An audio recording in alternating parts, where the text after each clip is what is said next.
ఎన్నో ఏళ్లుగా ఎదురుచూస్తున్న కళ నెరవేరింది. 2 సార్లు చేతికి అందినట్టే అంది చేజారిన ప్రపంచ కప్ను ఈసారి భారత మహిళల జట్టు అద్భుతంగా ఒడిసిపట్టుకుంది. ఆల్రౌండర్ షోతో సౌత్ ఆఫ్రికాను చిత్తు చేసి ప్రపంచ విజేతలుగా నిలిచింది. ముందు అసలు టోర్నీకి ఎంపికవని లేడీ సెహ్వాగ్ షఫాలి వర్మ ఇటు బ్యాట్తోనూ అటు బాల్తోనూ అదరగొట్టింది. మరో ఆల్రౌండర్ దీప్తి శర్మ సైతం 5 వికెట్లతో సౌత్ ఆఫ్రికా పతనాన్ని శాసించింది. ఓవరాల్గా టైటిల్ పోరులో ఆల్రౌండర్ షోతో అదరగొట్టిన హర్మన్ ప్రీత్ అండ్ కో తొలిసారి వరల్డ్ కప్ను ముద్దాడింది. దీంతో వరల్డ్ ఛాంపియన్ టీమిండియాకు బీసీసీఐ భారీ నజరానా ప్రకటించింది. భారత మహిళల క్రికెట్ జట్టుకు 51 కోట్ల నగదు బహుమతి ఇవ్వనున్నట్లు బీసీసీఐ కార్యదర్శి దేవదీత్ సైకియా ప్రకటించారు.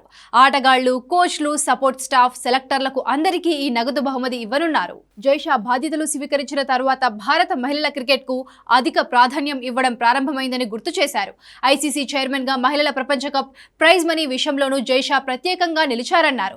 పురుషుల జట్టు కంటే ఎక్కువ ప్రైజ్ మనీ అందించారన్నారు. ఇప్పుడు ఛాంపియన్ గా నిలిచిన భారత జట్టుకు బీసీసీఐ నుంచి 51 కోట్ల నజరానా అందిస్తున్నట్లు తెలిపారు. 1983లో కపిల్ దేవ్ నాయకత్వంలో టీమిండియా తొలిసారి ప్రపంచ కప్ నెగ్గిన తరువాత దేశంలో క్రికెట్ కు విపరీతమైన క్రేజ్ పెరిగిందని సైకియా గుర్తు చేశారు. ఇప్పుడు అమ్మాయిలు కూడా అద్భుతం చేసి చూపించారని, భవిష్యత్తులో మరింత మంది మహిళలు క్రికెట్ ను కెరీర్ గా ఎంచుకునేందుకు ఇది పునాదిగా మారుతోందని దేవజిత్ సైకియా తెలిపారు. కాగా టోర్నీ విజేతగా నిలిచిన భారత జట్టుకు 42 కోట్ల ప్రైజ్ మనీ దక్కింది. 2 సార్లు అందినట్లే అంది చేజారిన ప్రపంచ కప్ ను ఈసారి భారత మహిళల జట్టు వదల్లేదు. టోర్నీని ఘనంగా ఆరంభించి తర్వాత హ్యాట్రిక్ పరాజయాలతో వెనుకబడి చివరికి డూ ఆర్ డై మ్యాచ్ లో రెచ్చిపోయి సెమీస్ కు దూసుకొచ్చింది.